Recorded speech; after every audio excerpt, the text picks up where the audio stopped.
کہ یہی واقعہ اگر عہد نبی صلی اللہ علیہ وآلہ وسلم میں پیش آتا یا خلفۂ راشدین کی امامت میں، آپ کے دور میں، آپ کے وقت خلافت میں پیش آتا، تو ایسی صورتحال میں کیا لائے عمل ہوتا اسلام کا کہ اگر کوئی قرآن کو جلا رہا ہوتا معاذ اللہ اعاذ باللہ، اور ایسی سازش کے پیچھے جو بھی ہاتھ ہوتا، جو بھی لوگ انوالو ہوتے، کیا سزا دی جاتی ان کو؟ بسم اللہ الرحمن الرحیم۔ اویس بھائی، یقیناً یہ انتہائی مذموم کام ہے جو سویڈن میں ایک بدبخت راسموس پالوڈین نام کے ایک انسان نے کیا ہے، اور میں سب سے پہلی بات تو یہ کہنا چاہتا ہوں کہ یہ کسی مذہب کے نمائندہ لوگ نہیں ہیں، اور نہ سچی بات ہے۔ قرآن مجید فرقان حمید ایسی کتاب ہے کہ جس سے لوگ نفرت کرتے ہیں۔ دنیا کا ہر انصاف پسند انسان، چاہے وہ کسی مذہب سے اور کسی نقطہ نظر سے منسلک ہے، وہ اس بات اپنے آپ کو مجبور پاتا ہے، اس کا انصاف، اس کا علم اور اس کی معلومات اسے اس بات کی پابند بناتی ہیں کہ وہ قرآن مجید فرقان حمید کی عزت کرے، اس کا ادب کرے، اس کے آداب کو ملحوظ رکھے۔ اگر کوئی کرسچن ہے تو اس کو نظر آتا ہے کہ قرآن مجید فرقان حمید میں 38 مقامات پر جناب مسیح علیہ السلام،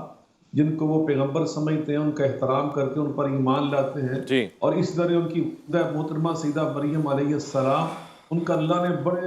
بڑی میں سمجھتا ہوں بڑی تفصیلات کے ساتھ ذکر خیر کیا ہے، اور ان کے آداب بیان کیے، ان کی شان، عظمت، فضیلت کو بیان کیا ہے۔ تو اگر دنیا کا کوئی چند انصاف پسند وہ کس طرح ایسی کتاب کو جلانے کا سوچ سکتا ہے کہ جس میں ان کے نبی کریم حضرت مسیح علیہ السلام کا ذکر خیر ہو، ان کی عزت، ان کی شان کو بیان کیا گیا ہو، ان کے نانا جان کی باتیں کی گئی ہوں، ان کے معجزات کو بیان کیا گیا ہو، تو یقیناً یہ ایسے بدبخت لوگ ہیں کہ جو کرسچن کمیونٹی کے نمائندہ نہیں ہیں۔ یہ ایسے ناسور ہیں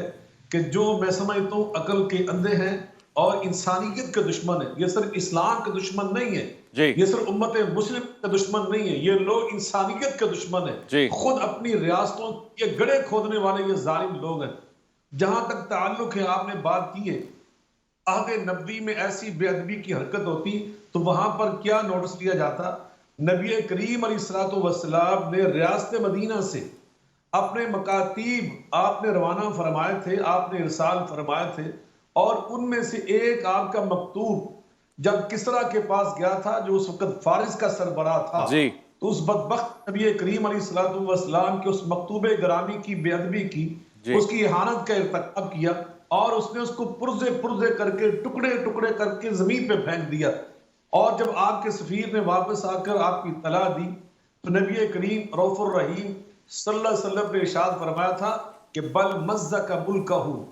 اس نے میری چٹھی کو، میرے مکتوب کو نہیں پھاڑا، بلکہ یوں سمجھو اس نے اپنے ملک کو پھاڑ کر رکھ دیا۔ اس نے میرے مکتوب نہیں کیے، اس نے اپنی سلطنت کے ٹکڑے کر دیے۔ چنانچہ ایسا ہی ہوا کہ اللہ اور رسول کے ارشادات کی جو بے ادبی ہے، اس کی نحوست سے پھر وہ سٹیٹ بچ نہیں سکتی۔ اس لیے میں یہ کہہ رہا تھا کہ یہ ناسور ہے،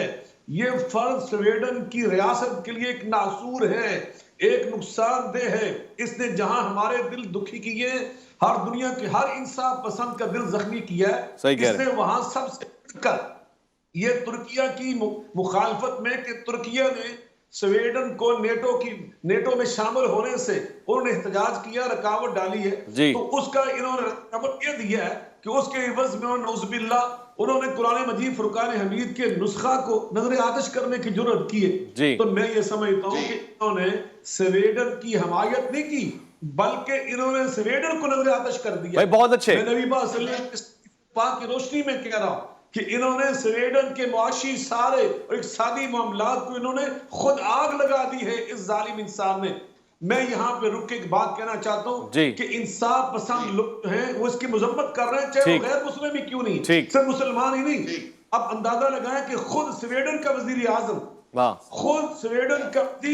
اس بات پہ مجبور اپنے آپ کو پا رہا ہے کہ اس نے اس کی مذمت کی ہے، لیکن ہمارا یہ مطالبہ ہے، اس کو چاہیے کہ ایسے ناسور کو پکڑے، اس کو سزا دے، اس کو کڑی سزا دی، تاکہ آئندہ کے لیے کسی بدباطن کو یہ جرأت نہ ہو کہ وہ قرآن حمید جیسی عظیم اللہ کی کلام کو بچا فرمایا۔ بے ادبی کا کاف کرے۔ میں اتفاق کرتا ہوں علامہ صاحب آپ کے جملے سے